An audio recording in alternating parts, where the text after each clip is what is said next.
Imagine yourself in a house. It's a large house. The exterior is run down, a little dilapidated. Inside, it's furnished with furnishings that look like they probably came from a second-hand store. And in this large house, there's many rooms, and you're living here. But you're not living here alone. There's a few other families in this house. They're women, single moms with children. And they're living here with you because they've been experiencing homelessness, addiction, domestic violence, and they've come to this home with you in an effort to rebuild their lives. And you are their only means of support. And it's evening time. The women are bathing their children and getting them ready for bed. Everybody's settling down. And as the house grows quiet, you hear the front door open, and you go out to see who's coming in. And you greet a woman who has been living there for about a month, and she doesn't have her children with her. And as you begin to talk to her, you recognize that this is a woman who is high on methamphetamines. She's scratching herself all over her body. Her speech is very rapid. Her eyes are darting around, and she keeps dropping the belongings that she has in her hands. This is the situation that I found myself in on my third day when I accepted the position to be a director of a transitional home for homeless women with children. So just 3 years earlier, my life looked very different.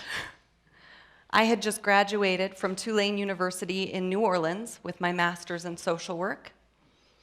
I accepted a great position with this huge international nonprofit. And my job was to teach teachers how to work with impoverished families in rural Alabama, Mississippi, and Louisiana. And I had great perks at this job. I was able to travel a lot. I had great benefits. It paid more than I ever thought a social worker's salary would. But there was one problem I had with this job.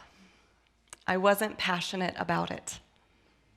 I went into social work because I wanted to work directly with individuals that had been cast aside by our society, that had been forgotten about. And here I was teaching others how to work with that population. And I wanted to be in the trenches. So after about 1.5 years of just drying up on the inside and feeling as if I have nothing left to give, I prayed a radical prayer. I said, God, I'm thankful for this job, but I don't feel like this is what you have for me. Where do you want me? Less than a month later, I get a phone call out of the blue, and the person on the other end of the line says, hey, we found your resume and it looks a few years old. What are you doing with your life? They were ready to hire me sight unseen for a position at this transitional home.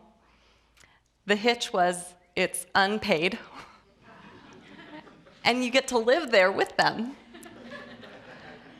But it was enough of a sign for me, and I decided to take that leap of faith. I packed up my car, I started driving north, and I should have known as I'm driving through Texas, and I look in my rearview mirror, and a few miles behind me, a tornado touches down, that I'm in for a pretty wild ride.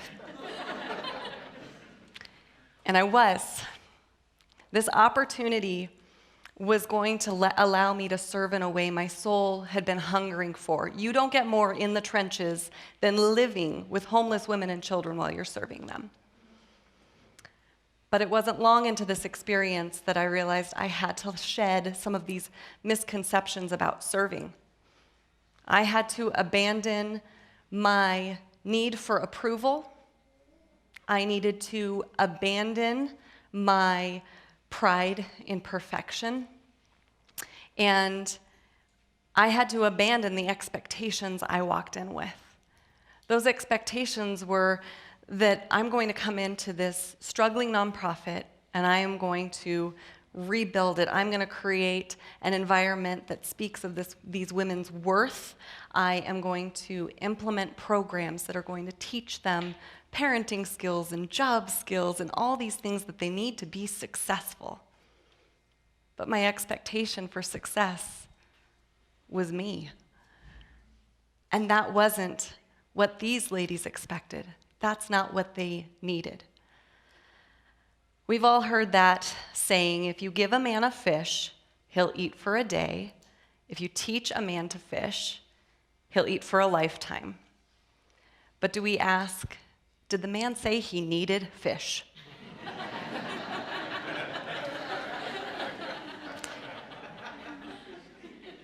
I was very humbled by these women that were willing to teach me as I learned how to serve. I had to abandon my need for my own self-interest and my ego to be protected. Have you ever gotten that new job that you really, really wanted, and at the back of your mind you're thinking, did they hire the right person? Do they know what they're getting? I lived with that fear. I needed to prove that I could get great results at this program. I could implement evidence-based practices and get great results. And I had to abandon that need and my own self-interest. I think we've all done it to some degree. We've all cleaned out our homes, right, and our closets, and then we take this big pile of used stuff that we don't want anymore, and we take it down to the local charity, the thrift store. And some of us might think that that is serving their need. But really, if we're willing to examine, we needed more closet space. That's what was happening there. We get a lot of donations where I work because people do want to give. And one time I'm sorting through these donations and I pull out this large, rusty wine rack.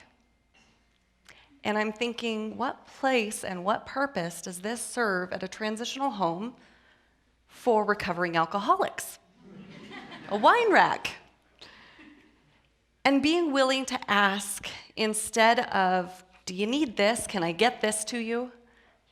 Asking, what do you need? We have to abandon that myth, and we've all heard it, and it is a myth. When you're down and out, just pull yourself up by your bootstraps.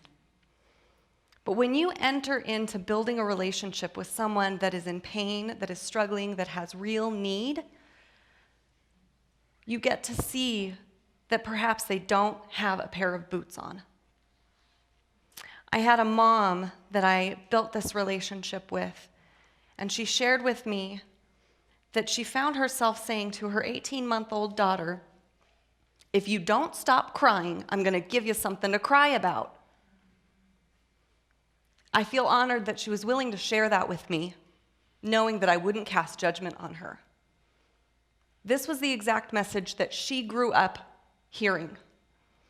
And until somebody is willing to not fix her and not come with an agenda and expectations that set her up for failure, but to just love her in her pain and allow her to make the steps and take the steps that she feels she needs to in the time that she recognizes that. I believe that we all have an opportunity right now to serve where we're at, whether that's in our home, in our backyard, across the world, because the need is tremendous. Just look at your Facebook feed. We're all overwhelmed by it.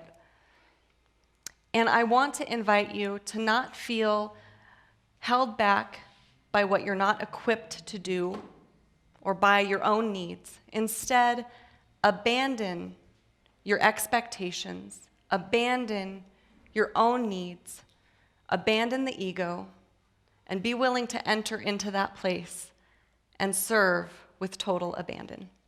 Thank you.